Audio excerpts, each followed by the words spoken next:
is equal plus or minus 3 minutes. When you do the formula, you're just really dividing the time in two, so those points will be really equal when you use the formula yourself.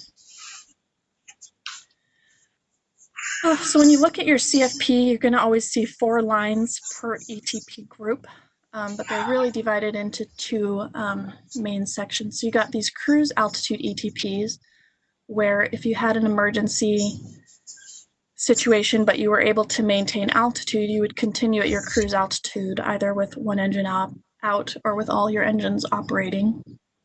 And then your next 2 set of ETPs are your depressurization ETPs. This would be things like rapid Ds, or if you couldn't maintain your assigned oceanic altitude and you needed to go down to flight level 180. So one's calculated with all engines operating and one's calculated with one engine out. In the C5, our speeds are such that the time and point is the same for the one engine out and one engine and all engines operating. It's just going to be the fuel burn that's really different between those 2 things. So here's an example ETP group from a CFP. So you can see the 4 lines there that we discussed. The top 2, if you look at them, so they've got the exact same lat long, they've got the exact same ETA. That's for your engine out or all engines operating. The fuel requirement, though, is about 2,000 pounds different. So that's your cruise altitude ETPs, and then the 2 below that are going to be your depressurization ETPs. Again, they occur at the same lat long at the same ETA, but the fuel required is slightly different.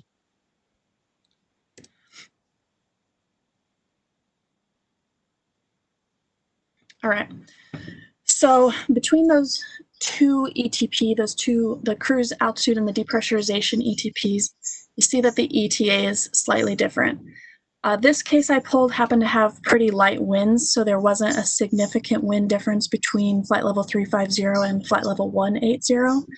So these are only 3 minutes apart. But if you were in the jet stream at altitude and then you had to descend and you got out of it, these 2 times can be significantly spread. And the reason I point this out is because often I see when people are going oceanic, they plot just one of these ETPs. But in my opinion, depending on the times, it can be critical to know where both of them are. So if you pass, so at time 2049, you hit your cruise altitude ETP and you're committed during a cruise altitude emergency to continuing on to your first suitable airfield. But at 2049, you have not yet passed your depressurization ETP, and so in the event of something like a rapid depressurization, you would actually turn around and return to your last suitable airfield. So this example has a 3-minute window where at altitude you'd be committed forward, but at depressurization you would return. A jet stream would spread that out a lot more, so you have much more of a split marker in a sense, where you need to make a decision on which kind of return you're going to be doing. The CFP is also where you're going to find what your last suitable airfield and your first suitable airfields are, as defined by TACC. Joel Loftus told me a funny story once where he said he had a co-pilot who was convinced that LSAF was the airfield that they were returning to, that they just somehow always got assigned LSAF as the field. But the one in parentheses is, of course, the actual field that you're going to be going to. That's the one co-pilots that you're going to be wanting to pull modems for and make sure that you have the weather for at the time that you would be returning to it from the ETP. So if it's 3 hours to your ETP and then in this case almost 3 hours back, you want to make sure the weather on that last suitable airfield is still good 6 hours from now. The next question I'll cover is how much fuel you will land with. Now we know that TACC is only required to plan us to land with 30 minutes of reserve fuel, but that does not mean that they always do that and that you need to arbitrarily add fuel, because I have actually not yet seen it where they attempted to plan to land with 30 minutes of fuel. So you can do a quick calculation to see what your actual landing fuel would be. So here, this bottom of this block they use for depressurization ETP, they give you the fuel flow that you're going to be using at flight level 180 and true airspeed 364. So you use that fuel flow along with the time you would need to fly from the ETP back to your alternate. Multiply those together to figure out how much fuel you're going to burn during that emergency low altitude return. So in this case, we're going to be burning 50,000 pounds of fuel. We know that we will have 110,000 pounds of fuel at that point. So you just subtract those to figure out that you're actually going to land with 60,000 pounds of fuel. If you ended up in a low fuel state where you only had the actual fuel required, then you could subtract those to figure out how much you would actually be landing with. In this case, it'd be still about 29,000 pounds, which is plenty. And you would not need, in this case, to add any fuel. All right, so it's not very frequent that we see the flight managers giving us multiple ETPs. It's always possible because, you know, Reykjavik is right there in Iceland, the Azores is right there with lodges, and so you can always calculate more than one ETP, especially if you're heavyweight and they're not able to just arbitrarily plus you up on gas to meet these ETP requirements. So I pulled this example of a flight. This is actually C5 out of Dover, where they had the flight manager give them more than one ETP. So in this case, they're headed from Dover to Rota, and the first ETP group has all 4 of those ETPs calculated, with the last suitable being Boston and the next suitable being Lodges. So that first ETP group looks like what we just saw, but then right below it, you'll see ETP group 2 with, again, those 4 calculated. You can see that this is the ETP between Lodges and Rota.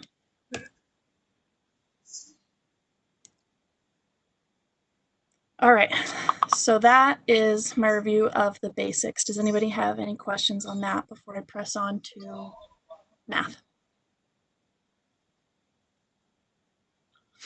All right, we will dive into the formula next. So there's a couple of sources of formulas for what we use for ETPs.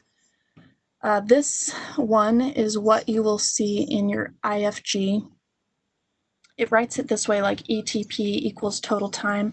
I don't necessarily like it because in this case, ETP, what we think of is a geographical location, but what this formula actually spits out is a time.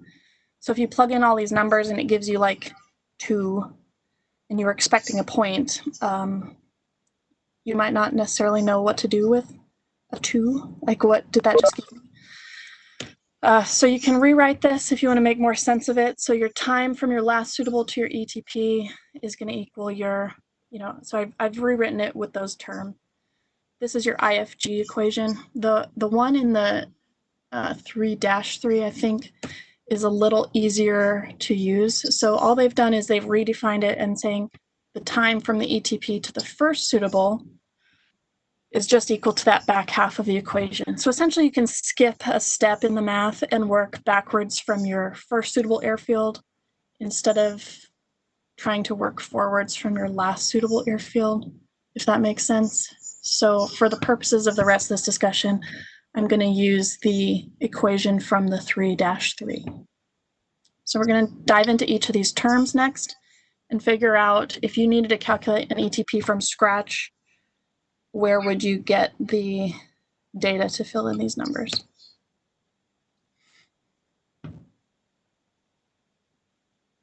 All right, so that's a weird zoom. Oh, okay. The numerator there is total distance. It's not talking about your total distance of flight, but rather it's going to be the total distance between your first suitable airfield and your last suitable airfield. So the easy case is going to be the one where your first suitable airfield and last suitable airfield is the same as your departure and your destination. This is going to be the case when you're going like Travis to Honolulu. There's not many other choices for your your last suitable airfield. So this is going to be a very simple calculation. So you leave out of Travis, you're going to Honolulu, there's really no other choice for intermediate alternates. So you're going to do a straightforward calculation using your total flight distance in that numerator of the equation. So you just go to the top line of your CFP and you can find your total distance remaining right there and plug that directly into your equation. Where the problem gets more challenging, of course, is where your last suitable airfield or your first suitable airfield is not simply your departure or your destination. So I've chosen Dover to Rota. This is what your overall flight plan would look like. So TACC, in my experience, is most likely going to grab Gander if the weather's good, and then just leave Rota as your next suitable airfield. So we know that how they do that is they grab a point 90 degrees from the track, and then they're going to use the total distance of this flight plan to be that numerator. So often the ETP they give you is just going to be calculated using this distance. The problem I see with it is that kind of visually you can see that the ETP is going to be right next to lodges in the Azores. So it's not very helpful to you when you reach your ETP and you get like a wing fire to decide at that point that you're continuing to Rota instead of doing the quick 90-degree divert into the Azores. So it would be much more useful to you to know what is your ETP between Gander and the Azores. So you have a good decision-making tool for in case of an emergency there, and then you would have a second ETP that you calculated between lodges and the Azores using that calculation. So for the example that we'll be doing at the end of the briefing, we'll use this flight plan, deciding to determine our own ETP halfway between Gander and the Azores. To get this distance, this would not be part of your CFP because the flight managers didn't care about lodges. So what I suggest that you do is build this on the ground prior, and then in your ForeFlight, you can download a briefing that's very similar to a CFP that will give you the total distance and the winds for this whole flight. So in this case, I've just pulled the ForeFlight CFP briefing, and I'll pull the total distance there from the top line. All right, total distance, that's your numerator of this equation. The denominator requires you to know the wind factors and your true airspeed average. So the next one we'll dive into is finding the wind factors. So there's two main sources. You can use that ForeFlight briefing that I already suggested that you pull, or you can attempt to use the CFP. I suggest that the ForeFlight briefing is much more effective, mainly because you can get a more precise flight level. So if you tell ForeFlight that you want to fly at 350, it will pop that out exactly, whereas the CFP in the wind charts will just give you certain altitudes and you are forced to interpolate it. So in a process that already requires a lot of math, I suggest that you simplify your life by doing the least math possible, and that is by pulling this ForeFlight chart. So 350, you can pull this one, you run it again and tell it that you want it at 180, and that'll give you your information you need to calculate the ETP for that depressurization. The other option, if you are in a pickle or you didn't download the ForeFlight briefing in advance, is to use the wind tables provided to you by your flight manager, but you're going to end up eyeballing it and interpolating it. It only goes down to flight level 210, so you're kind of guessing. I guess the last thing to mention there is just the difference. So wind factor 2 is going to be the average of the winds on the second half approximately, and the wind factor 1 will be the average of the winds on the first half approximately. Headwinds are negative because they are hurting you overall, and tailwinds will be positive. The final part of this denominator is going to be the true average, true airspeed average. So this you can get straight off of the CFP. They don't give you an average true airspeed for your planned cruising altitude, but you have all of the true airspeed, so you can just use a calculator on your phone or eyeball it to get a good average. It was like fly 55 hours, or don't fly 55, get paid for on 55 the hours. right side, we've got again that ETP group, and that will tell you what your true airspeed would be at flight level 180, which is helpful because you can plug that in directly when you're calculating the depressurization ETP. Yeah. All right, that is it for where the data comes from for the formula. Do I have any questions on that part? Seniority number, take a year off, back. I was like, I would totally do that. Like no pay, just yeah, like keep your seniority. You probably we will go to examples next. We'll run through the Honolulu example as a warm-up, and then the next one we'll do that gander to lodges as the more complex option. So the motivation for why you would be calculating the ETP in this simple case would be if, like this guy is so senior. Adam and Mike's flight, the flight manager's wind program was broken. Yeah. Otherwise, in a simple case like this, with no other options for alternates, the ETP given to you by your CFP, assuming the winds are accurate, would be good.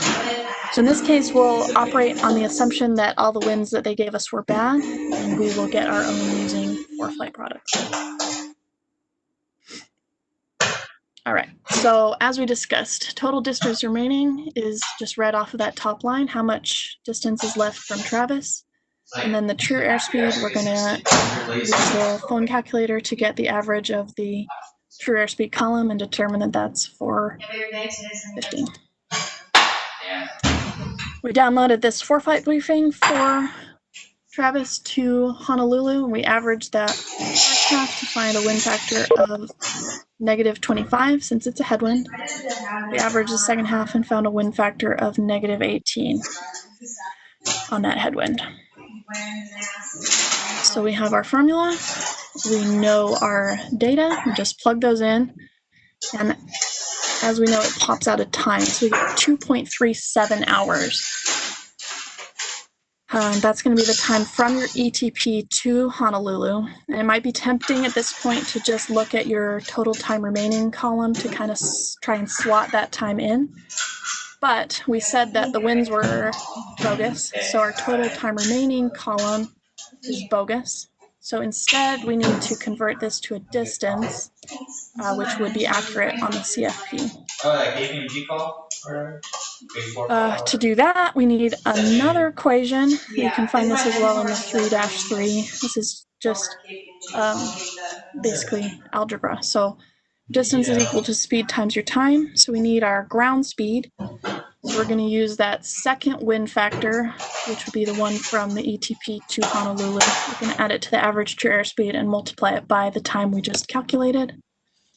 So now we know that the ETP to Honolulu is 1,026 miles.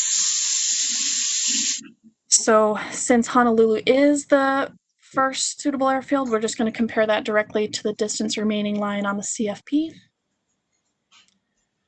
So we go and we find one where it's between those, and so we determine that our ETP is 52 miles past Billow. So you can plot that on your CFP because you know how far it is from, Beres to Billow and Billow to Beckme. The other option is to use the FMS and draw a 52-mile ring around Billow so you know exactly when you've passed that ETP. The one thing I would warn you against is not plugging it into your active route as a point. Some of the IPs will teach you how to, like when ATC gives you a descent to be somewhere by 10 miles prior to your next point, you can plug that point into your FMS as part of your active point. But when you're oceanic, that will actually go out as part of your position reports, and they're going to be concerned that you're not flying your cleared route. So I recommend using your FMS circles and fixes rather than trying to throw that into Route 1. All right, so that's your ETP for the simple case. Does anybody have questions on that calculation?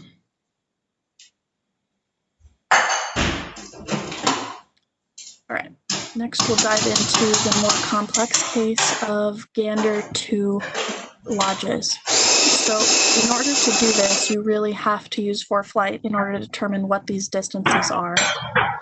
So how I built this was I took the whole route of flight that I'd gotten from my CFP from Dover to Rhoda, and then I grabbed the point 90 degrees off from Gander, and I grabbed a point 90 degrees off from Lodges, and I modified my route so that it just included this much.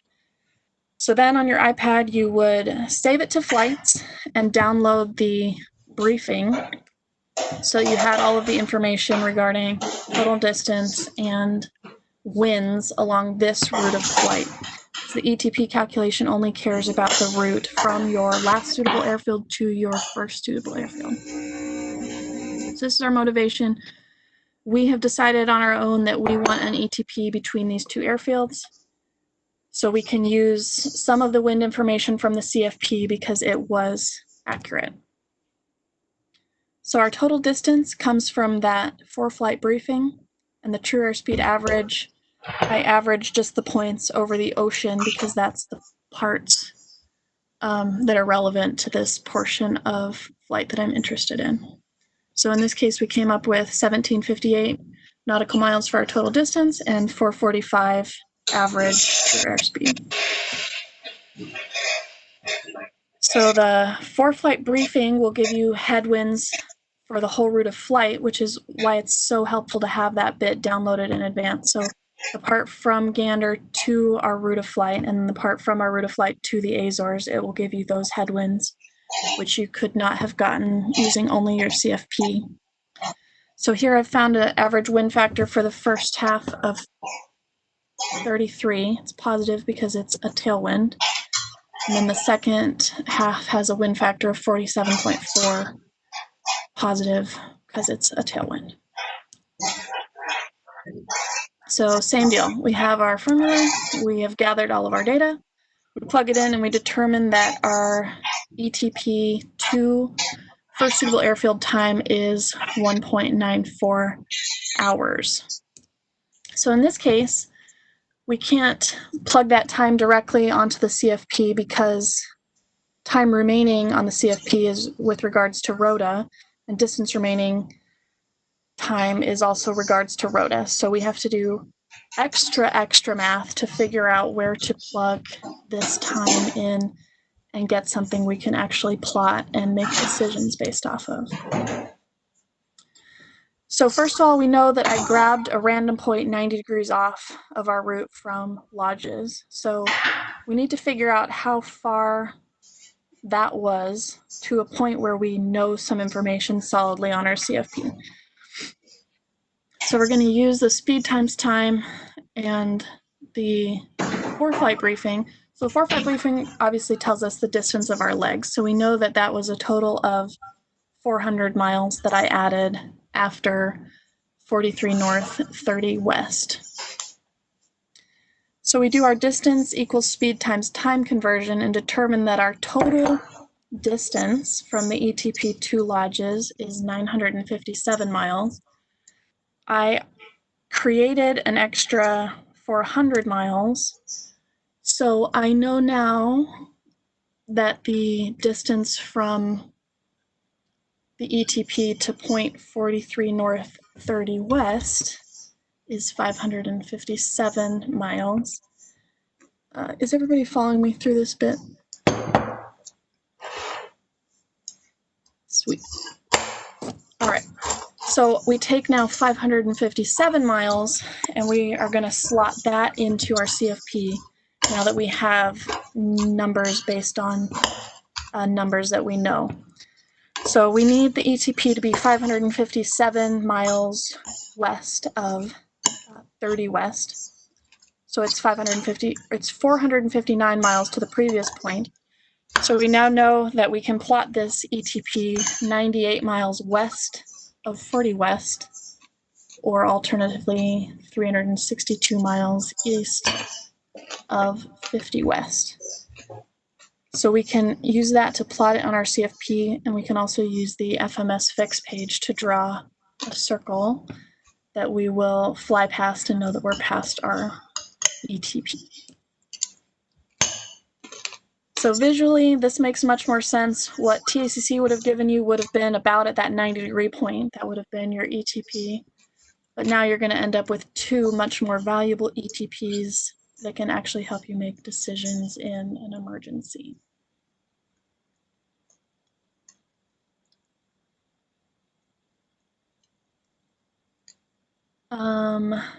Overall, I guess I would challenge anybody who has time.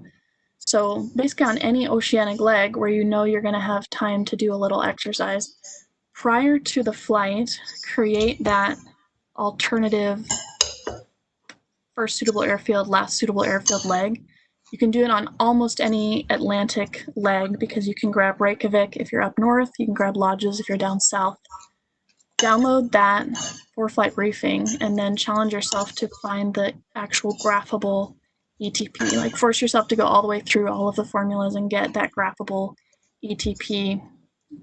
For IPs, you can download that for flight briefing in advance and then give it to your LTMers or your students in flight and challenge them to do the same thing. They have plenty of time between oceanic plotting point requirements to calculate this, and it's a good confidence building exercise. Does anyone have comments, questions, or stories of when your ETP has been useful in the past?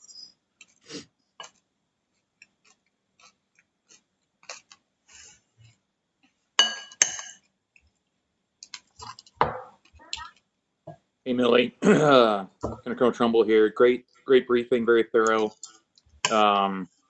I had the the opportunity to have to use an ETP as a young captain in a C5B model. We had electrical fire 30 West in February. That was a pretty crappy day. And having that a very useful working knowledge of what an ETP gives you was invaluable. Knowing what the flight planner is using as those ETPs, that can give you flexibility, right? Depending on what your first suitable and last suitable airfield are going to be. Obviously, if it uses your departure point and your arrival point, let's say you're departing from Dover, in my case, going from Dover to Ramstein, they use Dover and Ramstein as my first suitable, last suitable. So I had a lot of options. At the time when the electrical fire happened, my two young co-pilots and young engineer didn't realize that, and we were technically past the ETP. And I elected to turn around because of what we lost in the B model. We didn't have split parallel ops. Long story short, we had like a in-series buses that I lost a lot of, and it was all socked into Europe, and I elected to turn around past my ETP, knowing I had lots of options in Canada because of all those airfields I would overfly by turning around. But I had that workable knowledge, and if I wouldn't have, and I elected to continue, I would have not had anything other than a TACAN to fly, one TACAN to fly into Europe during February weather, which we're all pretty familiar with, which was like 200 to 300 overcast. And there's not many TACANs you can shoot down to those minimums, if any. So that's a real good example, I think, at least for me, where I was very, very thankful having that workable knowledge. And it was a bit of a leadership challenge for me as well with those young co-pilots and engineers that I almost had a mutiny on my hands when I did elect to turn around past the ETP. But to your point, Millie, you can have multiple ETPs. It all depends on where the suitable airfields are, what the weather is, what the winds are, etc. But yeah, great example, perfect briefing. I appreciate that. It was great.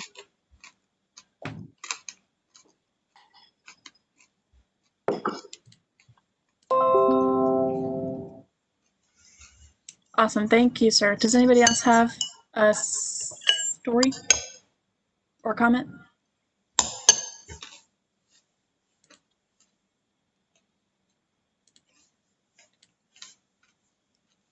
I'll stop sharing. Oh.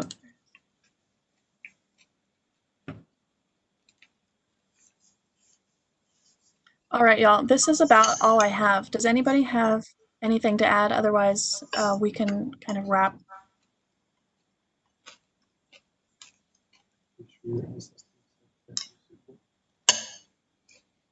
Hey Millie, this is Kevin Will. Hey.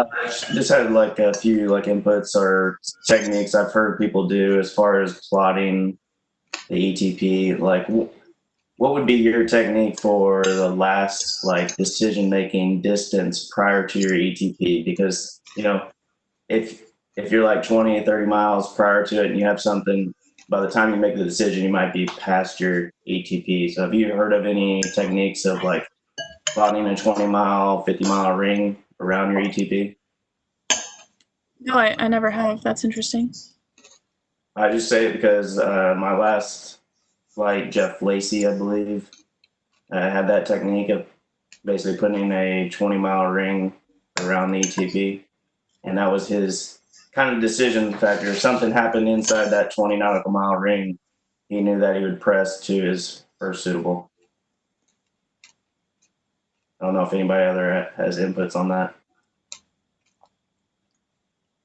Yeah, hey Tyler, kind of back to my story. That's exactly what I was using. Right, is there's a lot of things to consider. Right, is what are you planning to land with at that airfield? Right, some airfields are going to have different landing fuels than others, and that kind of factors into your your planning factors for ETP. Because that was mine. Right, is I went past a good probably 30-40 miles past my ETP when I decided to turn around. But that's because I knew I had the gas based on what available airfields there were, not just like a robot. I was going to go back to Dover. I ended up going back to Dover because I slowed down and changed my flight levels. But I knew I had lots of other opportunities to land based on those fuel calculations where I probably could have gone, I'll do, Monday morning quarterback. I could have gone much further than my ETP. I probably could have gone like 100 miles past my ETP and still turned around and made it to like Gander, or Goose Bay, one of those airfields. It all depends on what those calculations are based on, right? And that's where I think you're getting to that ring around that ETP. You do have options, but it all depends on what your first suitable and last suitable are. If they're going to use, no joke, that last airfield on a piece of land like St. John's, they're going to use the very first one when you get into like the British Isles, let's say like Cork, you know what I mean, on the very southwest tip of Ireland.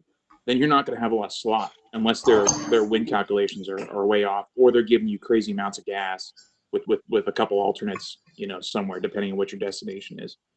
Does that kind of clarify it? Hopefully, with some folks that are listening. Yeah, I agree. I just want to make sure people are kind of aware that like there is different techniques.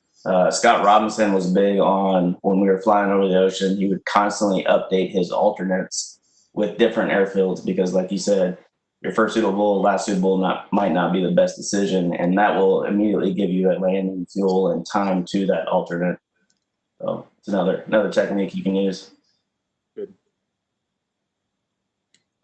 Yeah, I think that's awesome, Will. Like if you think about, even in the case of a rapid D, your effort to turn around if you were just prior to your ETP, you've got to do that offset, you've got to get down to flight level 180 before you're going to make that turn across the nat tracks or whatever. So all of that is going to eat up distance and could well put you past that ETP by the time you're able to make that turnaround.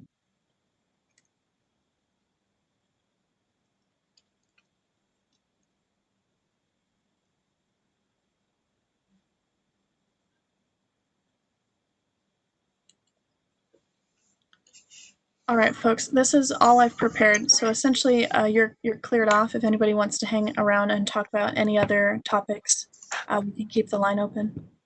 I created basically Excel of who's all briefed and the dates, and then a bunch of additional topics. And I'm going to send it out shortly, and people can start signing up so we can have a set schedule and people can start researching and studying their topic if they want.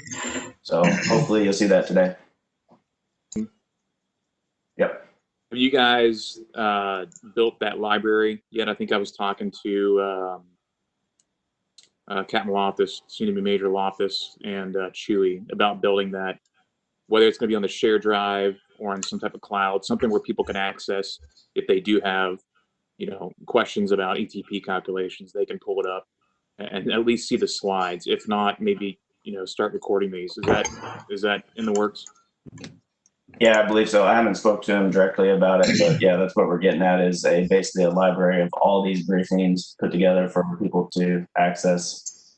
Yeah, I really don't want to lose all this hard work that everyone's putting in, and these discussions are valuable, right? Because it's going to create a memory for folks as opposed to just reading the 3-3, right? So, yeah, don't want to lose this opportunity. Yeah, I agree. Quick to go-to place to get some valuable information. Yep. Hey, sir, Asper here. Yeah, we've been recording them, and they're on a YouTube channel that I can send the link out to. It's like unlisted, so that way you can only get to it if you have the link. Okay, awesome. That's right. I knew the OPDs were on there, but that's great that the CTs are going there as well. Thanks, Jeff. Yeah, no problem, sir.